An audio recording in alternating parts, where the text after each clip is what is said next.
Hey everybody, this is Andy from Tennis Euphoria. Tennis Euphoria is a channel dedicated to tennis racket reviews, tennis racket terminology explanations, but also hints and tips around fitness for tennis.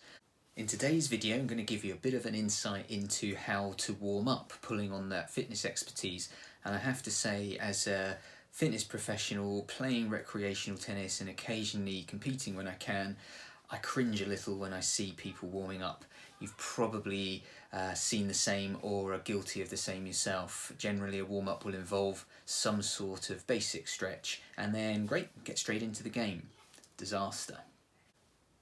Sadly, as a fitness professional playing tennis, I can usually pretty much predict who's going to go down with injuries based on how they're warming up, and I'm hoping that this video can go some way to help to prevent that.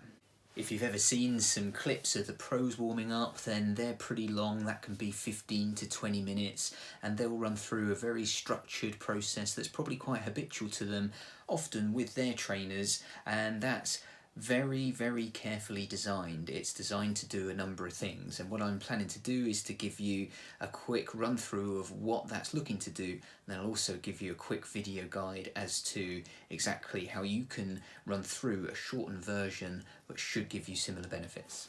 Now, first of all, a quick note about stretching. So that recreational player is often pretty guilty of just running through a few basic static stretches, as we would call it in fitness, and then they crack on with their game. Now, that's a bad idea. Static stretching has its place, but there's a lot of scientific evidence that suggests that actually static stretching for more than 30 seconds weakens the muscle.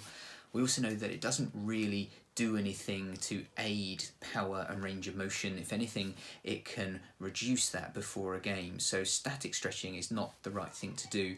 There are a number of different types of stretching: developmental stretching, maintenance stretching, active stretching. What we want to focus on in our warm-up is dynamic stretching. Now, I don't want to confuse things too much, but I do think it's important to express that if in your warm-up, and I'll run through the warm-up with you in a minute, you want to focus on dynamic stretching before your game. What we can learn from the fitness industry, and in particular the strength and conditioning world, is a series of protocols that they refer to as RAMP. And if people follow the RAMP process around their warm-up, that will serve them really well. So what is RAMP?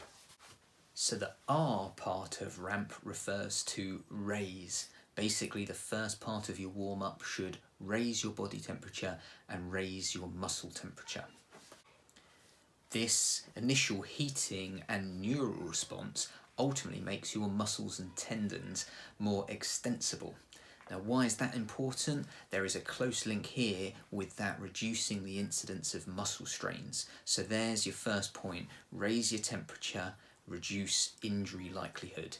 Now, what can that look like?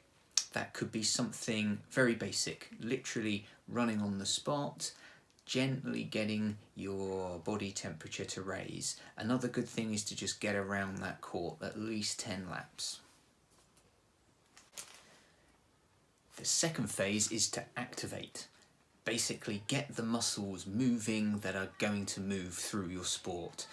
I tend to like to work from a bottom to top approach. This is something I do with general trainers in my fitness business, and I find that works really well because it just helps somebody work through their whole body. So as the video shows, you start right at your feet and then you work up your body, ending at your shoulders. So in this activation stage, we focus on dynamic stretches, and I start with heel raises, just working through my calves. Now, bear in mind, this is shorter than a typical warm-up. It would usually be much longer. I then move on to my hamstrings, initially taking a step in between, but the key is to keep my legs straight and try and slowly increase the height that my leg is travelling, just to dynamically stretch that hamstring.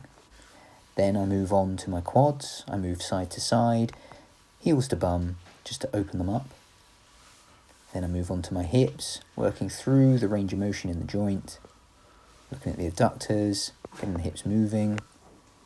Then move on to the trunk, side to sides, to mobilise that and activate it.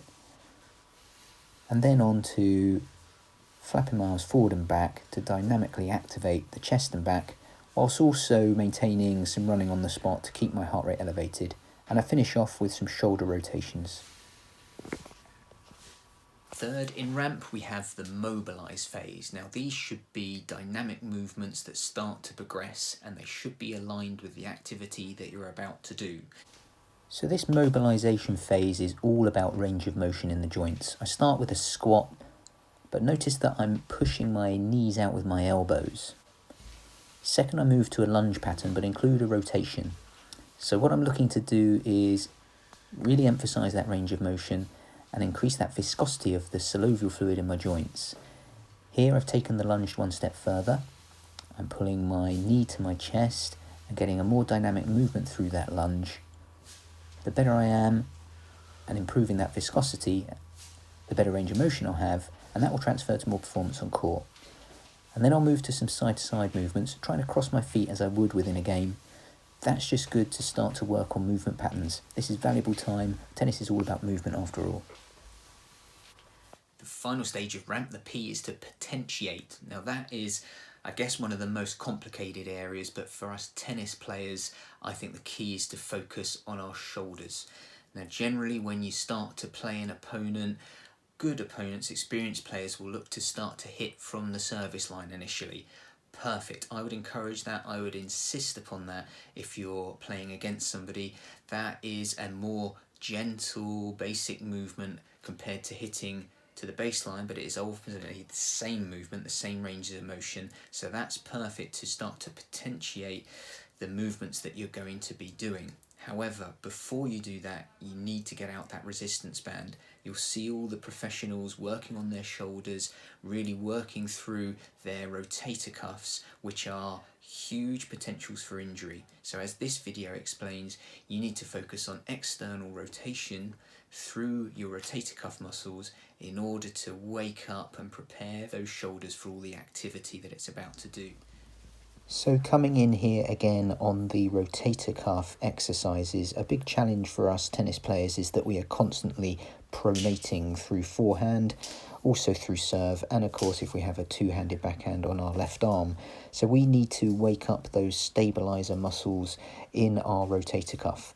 Now the rotator cuff is worthy of a video in itself, and I will do that in time, but just know that these exercises here warm up your 4 rotator cuff muscles, and they provide external rotation, which is so important to redress that balance. Now this is again very much shortened. I'd be going for sort of 3 sets of each exercise, 10 to 12 reps. And finally, band pull aparts as demonstrated here. They are so valuable for the upper back and also those shoulder stabilizers, so get them into your routine. And as a final thing in my warm-up, I would always, under resistance, take my shoulders through a full range of motion just to prepare them for what's coming. The other thing is to think about your serve. How are you warming up that serve? Before you even throw a serve, before you smash overhead, get a tennis ball out, throw it against the wall a few times. Getting that practice movement into your shoulder is so important. I hope that that has been helpful. The ramp process of warming up is so valuable and it isn't used enough. So first of all, we raise our body temperature, we activate our muscles, we then mobilise the movements, and then we potentiate. I hope you found this video useful. I hope through the clips you can put them all together and get a good warm-up in before your games. I hope it fundamentally helps you stay injury-free and improves your performance on court. If it was helpful, please like the video. That's really helpful for me. And think about subscribing with the button below. Next up will be some more racket reviews, as it looks like we'll be able to get back on court soon. So thanks for watching and see you soon.